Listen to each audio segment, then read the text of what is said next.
गजाननं भूतगणादिसेवितं कपीतजम्बूफलचारुभक्षणम् उमासुतं शोकविनाशकारकं नमामि विघ्नेश्वरपादपङ्कजम्। कृष्णाय वासुदेवाय हरिये परमात्मने प्रणतः क्लेशनाशाय गोविंदाय नमो नमः। ओम श्री महापुरुष देवाय नमः। ओम श्री गुरुदेवाय नमः। ओम आनंद स्वरूप भगवान की जय। ओम शांति स्वरूप भगवान की जय। हमारा चिंतन गीता अध्याय 2 श्लोक 39 पे चल रहा है। सांख्य योग द्वारा इस ज्ञान का वर्णन किया है प्रभु ने। अब निष्काम भाव से कर्म करना बता रहे हैं। भगवान करे उसे सुन। हे प्रतापुत्र, तुम यदि ऐसे ज्ञान से कर्म करोगे तो तुम कर्मों के बंधन से अपने को मुक्त कर सकते हो। 11वें श्लोक से 30वें श्लोक तक मैंने तुम्हें सांख्य के संदर्भ में विवरण किया। शरीर की नाशवंता और आत्मा की अमरता के बारे में बताया और 31वें श्लोक से 38वें श्लोक तक स्वधर्म की बात बताई है। अब एक नए एंगल से कर्मयोग की बात बताएंगे, क्योंकि अर्जुन के मन में प्रश्न उठा है कि प्रभु कर्म करूंगा तो पाप और पुण्य तो लगेगा ही, ये तो शास्त्र में कहा है। अर्जुन की इस शंका का समाधान करने के लिए प्रभु नए दृष्टिकोण, नए सिद्धांत की शुरुआत करते हैं। अब इसी बुद्धि को तू कर्मयोग के संदर्भ में समझ, जिसको सुनकर तू कर्म तो करेगा लेकिन कर्म के बंधन को छोड़ देगा, कर्म के बंधन को नष्ट कर देगा।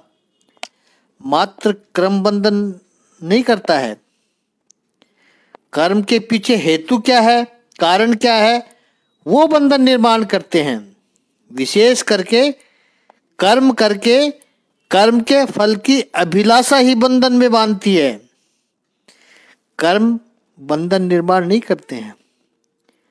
अर्जुन, अब यह बुद्धि मैं तुझे बताता हूं, कर्मयोग शास्त्र बताता हूं। और इस कर्मयोग शास्त्र का एक विशिष्ट यह है, ऐसे कर्म करने से तुझे पाप नहीं लगेगा। कल हमने देखा ज्ञान 2 प्रकार के होते हैं, परोक्ष और अप्रोक्ष। भगवान कहते हैं अभी तक मैंने तुझे ज्ञान समझाया वो परोक्ष था, तुझे मैंने सिद्धांत समझाए। सृष्टि में ऐसा होता है, शरीर का नाश होता है, आत्मा का नाश नहीं होता है, क्योंकि आत्मा का कभी जन्म नहीं होता है। आत्मा नए नए रूप धारण करती है, जैसे मनुष्य वस्त्र धारण करता है और पुराना वस्त्र छोड़ देता है। ऐसे ही पुराने शरीर को आत्मा छोड़ देती है, नए शरीर धारण कर लेती है। ऐसे ये सृष्टि चल रही है, ये प्रभु ने बताया। अब जो भगवान बता रहे हैं निष्काम कर्म योग यानी बुद्धि योग, वो प्रैक्टिकल अप्रोच है, सटीक दृष्टिकोण है। अभी तक प्रिंसिपल था सारे, अभी जो भी बताए प्रभु ने प्रिंसिपल बताए। अब जो उपदेश प्रभु कह रहे मैं करने जा रहा हूं अर्जुन, वो उपदेश यदि तू आचरण में रखेगा तो ये तेरा अनुभव बन जाएगा। और अनुभव जब बनेगा तो आज जो बात मैं कह रहा हूं वो अपने अनुभव से अर्जुन तू भी कहने लगेगा, तू समझ जाएगा वो बात। ये बहुत सिंपल है। कल इसको हमने सौंदेश के दृष्टांत से इसको कल हमने समझा था कि अभी तक मैं कह रहा था वो सौंदेश अच्छा है, क्योंकि मेरे सब शुभ चिंतकों ने कहा सौंदेश अच्छा है। लेकिन एक बार जो सौंदेश को चखने के बाद मैं जो कहूँगा सौंदेश अच्छा है, तब वो मेरे अनुभव की बात बनेगी अर्जुन। ठीक इसी तरह भगवान ने 11वें श्लोक से लेकर के 30वें श्लोक तक जो बात की है सांख्य शास्त्र की, कि आत्मा अमर है, शरीर नाशवान है, वो सिद्धांत बताया है। प्रभु आपकी बात सही है, लेकिन ये हमारा अनुभव बन सकता है? अर्जुन पूछ रहा है। कर्म के बंधनों से मुक्ति मिल सकती है? प्रभु कहते हैं हाँ, बिल्कुल मिल सकती है। ऐसे ये अनुभव की बात है। अब प्रभु बता रहे हैं, तो जैसा ऊपर कहा प्रभु ने, ज्ञान 2 प्रकार का होता है, परोक्ष और अपरोक्ष। शब्दों से जो ज्ञान मिलता है, चाहे वो शब्द लिखे हुए हो या किसी के मुख से सुने हुए हो, वो ही परोक्ष है और हमने अनुभव कर लिया, जैसे संदेश खाकर महसूस किया, अनुभव किया, उस ज्ञान को अपरोक्ष ज्ञान कहते, परोक्ष ज्ञान कहते हैं। अब यहां पर भगवान श्री कृष्ण अर्जुन को सीधा ज्ञान बता रहे हैं,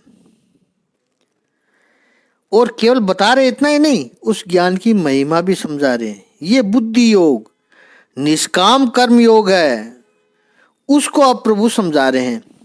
इस श्लोक में भगवान ने बुद्धि के साथ 2 विशेषण, 2 अव्यय बताए हैं, ऐसा और इमाम है। बुद्धि के लिए शब्द आया ऐसा, और निष्काम कर्म योग के लिए शब्द आया इमाम है। ऐसा है कैसा? 11वें श्लोक से लेकर 38वें श्लोक तक 2 विभागों में प्रभु ने बात बताई। पहला विभाग 11 से 30 श्लोक तक का, और दूसरा विभाग 31 से 38 तक का। ये 2 विभाग में जो वर्णन किया था सांख्य योग का, वो है ऐसा, यानी ये सब। और अभी जो कहने वाला हूं वो इमाम है, यानी इसे इमाम बुद्धि से तुझे बता रहा हूं। निष्काम कर्मियों की बात बहुत सरल शब्दों में यदि कहें, सांख्य ये प्रतिपादित करता है कि जो जानना है वो काफी है, जानना ही पर्याप्त है, सांख्य बोलता है ये। क्योंकि जो बंधन तुम्हें लगता है वो अज्ञान ही बंधन है। ज्ञान आपने पा लिया वो पर्याप्त है। अंधेरा था कमरे में, जब तक मैं तब सांप दिखता था रस्सी का, प्रकाश हुआ तो पता चला ये तो रस्सी है। सारे भय जो सांप की वजह से मन में आए वो सारे चले गए। ठीक इसी तरह जब संसार के ये जो अज्ञान है, तब तक सारे बंधन है। ज्ञान का प्रकाश हो जाए फिर कोई बंधन है ही नहीं, जानना ही पर्याप्त है। जबकि अब जो प्रभु बता रहे हैं वो आचरण करके प्रभु बता रहे हैं, निष्काम कर्म योग। तो इस दृष्टि से सांख्य जो है वो क्या है? शुद्धतम ज्ञान है। और जो प्रभु अब बता रहे हैं निष्काम कर्म योग, वो क्या है? वो है शुद्धतम कर्म। शुद्धतम कर्म है योग। और यही फर्क हमें प्रभु समझा रहे हैं। इसको एक और तरीके से देखा जा सकता है, लेकिन उसे हम अगले श्लोक में उस पर और थोड़ा चिंतन करेंगे। 40वें श्लोक में ये ज्ञान जो प्रभु बता रहे हैं उसकी महिमा क्या है। एक बात याद रखनी है कि अनुभवपूर्ण ज्ञान से बढ़कर और कुछ हो ही नहीं सकता है। दूसरों से सीखा हुआ, शब्दों से सीखा हुआ ज्ञान याद रखना पड़ता है, एक प्रकार का बोझ बन जाता है। लेकिन जो अनुभव है वो उसको याद नहीं रखना पड़ता है, वो आपका हिस्सा बन जाता है। अब प्रभु अनुभवजन्य ज्ञान की महिमा समझाते हैं। 40वां श्लोक ले लेते हैं पहले, ताकि ये बात और अच्छी तरह से हमारे समझ में आ जाएगी। तो दूसरे अध्याय के 40वें श्लोक का शाब्दिक अर्थ है कि इस प्रयास में न तो हानि होती है न ही ह्रास, अपितु इस पथ पर की गई अल्प प्रगति भी महान भय से रक्षा कर सकती है। कितनी हिम्मत बढ़ाने वाला ये श्लोक है। ये जो निष्काम कर्म योग प्रभु बता रहे हैं, उसके 3 लाभ हमारे लिए और उसके 3 लाक्षणिकताएं तात्विक दृष्टि से प्रभु ने बताई है। 3 कैरेक्टर्स है जो हमें सपोर्ट करती है। पहली बात, इस निष्काम कर्म योग में आरंभ यानी शुरुआत का नाश नहीं होता है। एक बार आपने अपने ये कर्म में शुरू किया, निष्काम कर्म योग का बीज बो दिया, फिर कभी भी उस बीज का नाश नहीं होता है, वो कहीं ना कहीं पड़ा रहता है। हाँ, यात्रा की गति थोड़ी धीमी हो जाएगी, हो सकती है विभाजन भी हो जाएगा, ये होगा। जैसे किसी की ऐसी इच्छा हुई कि इस कोरोना काल में भगवत गीता का अध्ययन करना है और उस पर काम शुरू किया, बीज रख दिया, बो दिया। अब संभव है कि कोई 1-2 वीडियो न देख सके, वो बाद में जब टाइम मिलेगा तब YouTube पर देख लेगा, हो जाएगा। लेकिन जो ये नींव रखी गई है उसका नाश नहीं होगा। संभव है वो सुबह सुबह न सुन पाए, लेकिन सब्सक्राइब किया, बेल आइकॉन दबाया है तो वीडियो उनके पास आ जाएगा। तो जब फुर्सत होगी तुरंत आप उसको देखोगे। कई बार सांसारिक कार्य में व्यस्त हो गए, 2-3 वीडियो न भी देख पाए, तो वो कार्य पूरा होगा। जैसे आपका सांसारिक कार्य पूरा होगा, तुरंत आप सोचोगे कि वो 3 वीडियो मेरे बाकी है, चलो मैं देख लूं। उस कर्म का नाश नहीं होता है। लेकिन कुछ ऐसा काम आ गया कि 2, 4, 6 महीने के लिए आप नहीं सुन पाए, इतने व्यस्त हो गए किसी काम में, लेकिन होना नहीं है, सुनते ही रहना है। ये तो बैटरी रिचार्ज करने की प्रक्रिया है, इससे बहुत लाभ होगा जीवन में। तो 4-6 महीने के बाद जैसे वो कार्य पूरा हुआ, कुछ मन में उलझने हुई और तुरंत आपको याद आएगा कि वो भगवत गीता ज्ञान सुना था, उससे भगवान श्री कृष्ण के द्वारा प्रैक्टिकल एडवाइसेस मिलती थी उस माध्यम से। 6 महीने के बाद वो बीज दोबारा वो अंकुरित होगा, फिर वापस आप इस मार्ग पर आओगे, फिर आप सुनना प्रारंभ कर दोगे। निष्काम कर्म योग की ये महानता है, कभी भी कर्म का नाश नहीं होता है। इसलिए हम सबसे कहते हैं कि बचपन में ही संतानों में ये बीज डाल दीजिए उनके मन में। इसलिए घर घर गीता अभियान से जुड़ना बहुत जरूरी है। पढ़ाई कराओ उनको।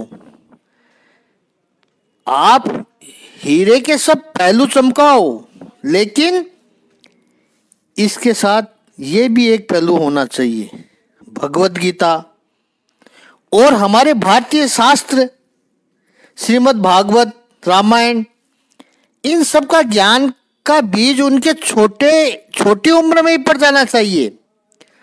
प्रायोरिटी होनी चाहिए, धर्म की वरीयता होनी जरूरी है। इसके लिए भी समय निकालना जरूरी है। अगर आरंभ का बीज आपने बालक के मन में डाल दिया तो थोड़ा समय जाने दीजिए, उनको ये बात याद आएगी। आप स्वयं अपनी बात याद कीजिए। बचपन में माँ बाप ने बड़े बुजुर्गों से जो बातें सुनी थी, संत महापुरुषों से सुनी होगी, वो इस समय आपको याद आ रही है। वो बीज उस समय पड़ा था, वो अब बीज उगने लगा है, अब वो परिणाम देगा, फल देगा। तो इस निष्काम कर्म योग का कभी नाश नहीं होता है। दूसरी बात, प्रत्यवाय है। प्रत्यवाय का अर्थ है विपरीत फल, उल्टा फल। कुछ लोग प्रत्यवाय का अर्थ विघ्न भी करते हैं। आदि शंकराचार्य जी ने अपने गीता भाष्य में लिखा, उल्टा फल, विघ्न आएंगे। महापुरुषों के जीवन में एडवर्सिटीज होती है, प्रतिकूलताएं आती है। ऐसा नहीं है कि आपने सत्कर्म किया तो हमेशा सुख ही मिलता रहेगा, नहीं, चैलेंजेस आएंगे, कोई फर्क नहीं पड़ता। लेकिन एक बात गारंटी के साथ कह सकते हैं, भगवान श्री कृष्ण का निष्काम कर्म योग जब आप शुरू करोगे, अच्छा कर्म शुरू करोगे, तो उसका उल्टा फल तो कभी नहीं आएगा। जैसे एलोपैथिक मेडिसिन में कहते हैं कि दवाई का रिएक्शन आया, साइड इफेक्ट आया, नुकसान किया, रोग को ठीक किया कि नहीं किया वो तो पता नहीं, लेकिन उल्टा परिणाम अवश्य दिया उसने। इसको कहते हैं प्रत्यवाय। निष्काम कर्म योग के बारे में भगवान श्री कृष्ण कहते हैं कि कभी उल्टा फल का परिणाम नहीं आएगा। और तीसरी बात, भगवत गीता के विद्यार्थी के रूप में, भगवत गीता के प्रेमी के रूप में, भगवत गीता के श्रद्धावान जिज्ञासु के रूप में, भगवत गीता के प्रचारक के रूप में ये कह सकते हैं हिम्मत और अनुभव के आधार पर कि भगवान के ये शब्द 100% गारंटी वाले शब्द हैं। अध्यात्म के मार्ग पर चलना शुरू करते हो तो चैलेंजेस आते ही हैं, और जब चैलेंजेस आते हैं तो मन थोड़ा विफल हो जाता है, व्याकुल हो जाता है, विचलित हो जाता है। आसपास के लोग भी कहते हैं, क्यों, आप तो भगवान को मानते थे, क्यों ये समस्या आई आपके, प्रश्न भी करते हैं। और ये भी कहते हैं वो कि देखिए बड़े बड़े संतों के जीवन में कैसी कैसी समस्याएं आई, इससे तो अच्छा है ये लोग बुरा काम करते या थोड़ा कंप्रोमाइज कर लेते, अपने सिद्धांतों को एक साइड कर देते। उनको भी छोटी मोटी समस्या आती है, महापुरुषों को भी आती है, फिर भगवान का नाम लेने से क्या फायदा। कई ये लोग हैं ऐसे कहेंगे, धर्म के मार्ग पर चलने से फायदा क्या, ऐसे बोलेंगे। तब यह श्लोक अति महत्वपूर्ण हो जाता है, वह नई ऊर्जा देने वाला होता है। भगवान कहते हैं इस मार्ग पर थोड़ा सा भी आचरण किया होगा, स्वल्पमपि, थोड़ा सा भी, सिद्ध पुरुषों की बात छोड़ दो, हम तो शायद साधक भी कहलाने योग्य नहीं है, पैर डगमा रहे हैं, बच्चे की तरह ठुमक ठुमक कर चल रहे हैं अध्यात्म के मार्ग पर, यानी अभी तो आरंभ कर रहे हैं, लेकिन वो इतना भी जीवन में बड़ी से बड़ी मुसीबत से रक्षा करता है। भगवान श्री कृष्ण का प्रेम, पूर्ण स्पर्श और उनका आधार बड़ी से बड़ी समस्या से बाहर निकाल देता है। बाल न बाका कर सके जो जग बैरी होए। कई लोग आपको बर्बाद करने के लिए तुले होंगे, शब्द कहेंगे, वो बर्बाद कर देंगे तुझे, नाश कर देंगे तुम्हारा, खत्म कर देंगे तुझे। सत्य के मार्ग पर जब चलते हैं, भगवान श्री कृष्ण के सिद्धांतों पर आचरण करते हैं, बाल न बाका कर सके सारी दुनिया, चाहे जो जग बेरी हो, पूरा विश्व आपके सामने खड़ा हो, क्या फर्क पड़ता है यदि भगवान श्री कृष्ण आपके साथ खड़े हो तो। अध्यात्म के पथ पर यात्रा करने से पहले लोगों के मन में जो प्रश्न आता है, कुछ लोगों की आदत होती है नेगेटिव पहले सोचते हैं, उनका स्वभाव होता है किसी से भी आप कहो कि कर्म योग का आरंभ करो, सत्कर्म करो, भक्ति करो, साधना करो, तो वो पहला प्रश्न पूछेगा, अब क्या करें, इतने तो साल चले गए, अभी तक तो कुछ किया नहीं, और अब यदि हम करें, सफलता मिले उससे पहले यदि मृत्यु हो गई तो फिर कौन, फिर क्या, ये सब किया वो सारा व्यर्थ चला जाएगा, निसफल नहीं जाएगा। भगवान श्री कृष्ण कहते हैं नहीं जाएगा निसफल। निष्काम कर्म का नाश नहीं होता है, व्यर्थ नहीं जाएगा। याद रखना है, भगवान नए विचारों की नींव रख रहे हैं, सीड डाल रहे हैं, बीज बो रहे हैं। 6ठे अध्याय तक इसकी चर्चा चलने वाली है, और अंत में भगवान श्री कृष्ण कहेंगे ये जो सत्कर्म है वो कभी व्यर्थ नहीं जाता है, निसफल नहीं जाता है। अर्जुन ने वहां यह प्रश्न पूछा कि बादल एकदम घिर कर आए और बारिश न हो और बादल बिखर जाए, ऐसे क्या हमारा यह सत्कर्म नष्ट हो जाएगा प्रभु, व्यर्थ चला जाएगा? तब योगेश्वर भगवान श्री कृष्ण कहते हैं, नहीं, छठे अध्याय का 40वां श्लोक भी ऐसा ही श्लोक है, प्रेरणा, प्रोत्साहन और हिम्मत देने वाला है। जो इस श्लोक में बात की शुरुआत हुई है, उपसंहार वहां पर छठे अध्याय के 40वें श्लोक पर होगा। दूसरे अध्याय के 40वें श्लोक से, यानी इसी श्लोक से जो बात शुरू हुई, वो छठे अध्याय के 40वें श्लोक पर उसका उपसंहार किया जाएगा, उसको पूरा करेंगे प्रभु। यह है इन दोनों श्लोकों का कनेक्शन। पहले 6 अध्याय में प्रभु कर्मयोग बता रहे हैं, कल्याण का कर्म जिसने किया है वो नाश हो ही नहीं सकता है, उसकी दुर्गति नहीं होती है।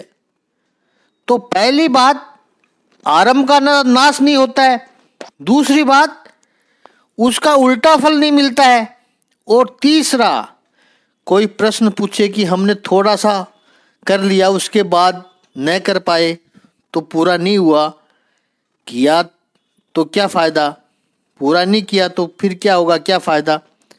भगवान कहते पूरा करो, लेकिन यदि न कर पाए किसी कारणवश, कोई वैलिड रीजन से, तो भी याद रखना है उस कर्म का थोड़ा सा भी आचरण किया होगा, वो बड़े से बड़े भय से तुम्हें बचा लेगा। कर्म के आरंभ का नाश नहीं होगा, विघ्न नहीं आएगा, उल्टा फल नहीं मिलेगा। ये जब बातें हम समझ लें, फिर निष्काम कर्म योग की आराधना का आरंभ करने में कोई भय नहीं रहता है। फल आएगा तो अवश्य, ऐसा नहीं कि फल नहीं आएगा, बिल्कुल कर्म किया है फल अवश्य आएगा, परंतु मिलेगा कि नहीं, क्या होगा, यह डर नहीं होगा हमें। कॉरपोरेट लेवल में आप डर डर के काम नहीं करोगे, मिलेगा कि नहीं, क्या होगा, मिलेगा, यह मेरा अधिकार है, नहीं मिलेगा प्रभु की इच्छा है, कार्य सफल हुआ तो प्रभु की कृपा है, कार्य असफल हुआ प्रभु की इच्छा है। मैंने अपना बेस्ट दिया है, मैंने अपना 100% दिया है कर्म में, तो इससे एक हिम्मत आ जाती है। जो व्यक्ति स्वयं डरा हुआ है, मैं करूं कि नहीं करूं, क्या होगा, उनके साथ रहोगे तो आप भी डरने लग जाओगे। यहां पर निर्भयता आती है। इसलिए अर्जुन को जब चॉइस थी कि या तो वो एक अक्षौणी यादव सेना को मांग लेता या भगवान श्री कृष्ण को मांग लेता, अर्जुन ने यादवी सेना को छोड़ दिया दुर्योधन के लिए, लेकिन भगवान श्री कृष्ण के चरणों को स्वयं पकड़ लिया। ये निर्भय व्यक्ति अगर आपके साथ, एक निर्भय व्यक्ति भी अगर आपके साथ है, उसके पास क्लियर विजन है, ऐसा व्यक्ति आपके जीवन में हो, तो याद रखना वो आपको विकास के पथ पर ले जाएगा। और 50 डरपोक लोग आपने इकट्ठे कर रखे हो, संख्या तो बहुत बड़ी है, लेकिन कायर लोग हैं, ये आपके किसी भी काम नहीं आ पाएंगे। इतना ही नहीं, आपके मोरल्स को भी डाउन करेंगे। तो अभिक्रम का नाश नहीं होता, पहला बोला प्रभु ने, प्रतिवाद नहीं आता, ये जबरदस्त हमें आत्मविश्वास देता है, निर्भयता प्रदान करता है। और अगली बात का तो कहना ही क्या, थोड़ा सा भी आप करोगे तो बड़ी से बड़ी मुसीबत से बचा लेगा आपको। ये अनुभवपूर्ण बात कह रहे हैं महापुरुष। कहते हैं एक बार आचरण करके तो देखिए, योगेश्वर भगवान श्री कृष्ण पर श्रद्धा कर तो देखिए, भगवत गीता के वचनों पर श्रद्धा रख के तो देखिए। बस आप अपनी पूरी क्षमता से कार्य करें, उसी से एक आत्मविश्वास आ जाता है। प्रभु के नाम से शुरू किया हुआ कार्य प्रभु तेरे लिए कर रहा हूँ, इसलिए हम सबसे पहले गौरी गणेश पूजा करते हैं।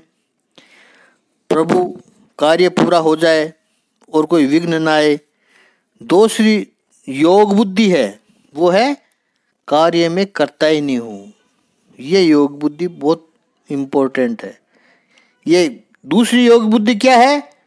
मैं कार्य करता ही नहीं हूँ, परमात्मा करते हैं, मैं कर रहा हूँ ये मानना ही नहीं है। यही तो प्रॉब्लम आ जाती है। मैं करता ही नहीं हूँ, प्रभु कर रहा है, प्रभु शक्ति दे रहा है, प्रभु प्रेरणा दे रहा है। भगवत गीता का वीडियो एक जगह बनता है, लेकिन उसका परिणाम कहाँ कहाँ और उनके जीवन में कैसे कैसे आता है। पॉजिटिविटी मिलती है, जीवन जीने की हिम्मत मिलती है। थोड़ा सा भी इस धर्म का आचरण बहुत बड़े मुसीबत से, बहुत बड़े भय से बचा लेता है। प्रभु तू करवा रहा है, मैं करता नहीं हूँ, ये जिसकी मेंटेलिटी बन गई, स्थिर भाव बन गया, तो फिर उसको कैसा डर है। पूज्य डोंगरे जी महाराज के पास कोई भी व्यक्ति कथा कराने की रिक्वेस्ट लेकर आए तो वो एक ही बात कहते थे, मेरे लाला से पूछकर बताऊंगा, पहले मेरे कन्हैया से पूछूंगा कि तूने कथा देनी है कि नहीं, मैं कथा वहाँ करूँ कि नहीं। महाराष्ट्र के संत अद्वितीय हुए हैं, वैसे सारे संत अद्वितीय ही हैं। महाराष्ट्र के संत नामदेव जी को कुछ लोगों ने कहा कि हम तीर्थ यात्रा पर चलते हैं। नामदेव जी कहते हैं कि मैं भगवान से पूछूंगा। सामने वाले को लगेगा कि ये कैसे हैं, तीर्थ यात्रा के लिए भगवान से पूछते हैं, भगवान मना करने वाले हैं क्या कि मत जाओ।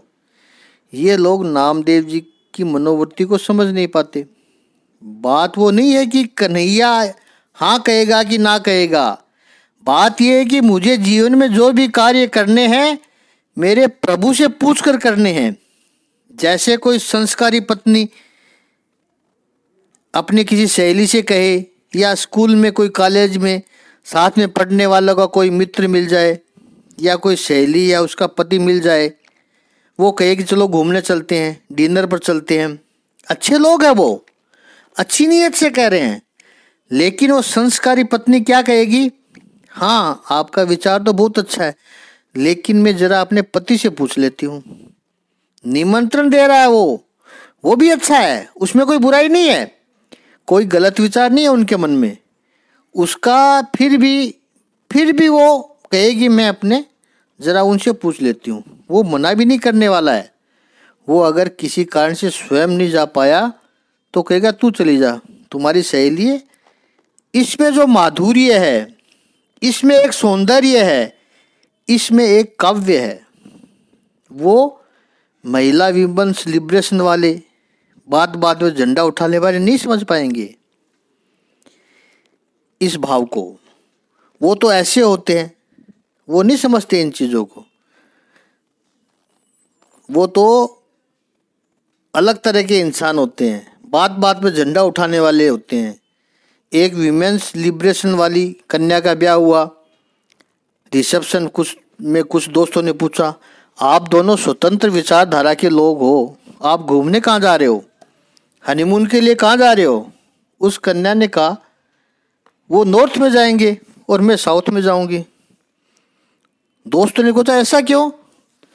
वो कहती है हम दोनों इंडिपेंडेंट हैं, स्वतंत्र हैं, फ्री थिंकर्स हैं। उनकी इच्छा नॉर्थ में जाने की थी, मेरी इच्छा पहले से ही साउथ में जाने की थी। ये है इंडिपेंडेंस थिंकर। ये लोग क्या समझेंगे इस सिद्धांत को, इस भावों को। अब इसमें इमोशन, प्रेम, माधुर्य कहाँ रहा? हाँ, इतना जरूर है कि तुम्हारा फ्रीडम का झंडा ऊंचा हो गया, नारी स्वतंत्रता का। नारी स्वतंत्रता होनी चाहिए, अति आवश्यक है, लेकिन दोनों की स्वतंत्रता, नारी और पुरुष की, एक मर्यादित होनी चाहिए। उसमें माधुर्य है। कहने का आशय यह है कि भक्त कहेगा मेरे भगवान जो करेगा, जो कहेगा मैं करता ही नहीं हूँ, मेरा भगवान कर रहा है। फिर विघ्न कैसा? फिर कार्य में मुसीबत कैसी, फिर उल्टा फल आएगा ही नहीं, संभव ही नहीं है। जो होगा परमात्मा संभालेगा। आगे का चिंतन कल करते हैं। ओम श्री सच्चिदानंद भगवान की जय। ओम श्री आनंद कंद भगवान की जय।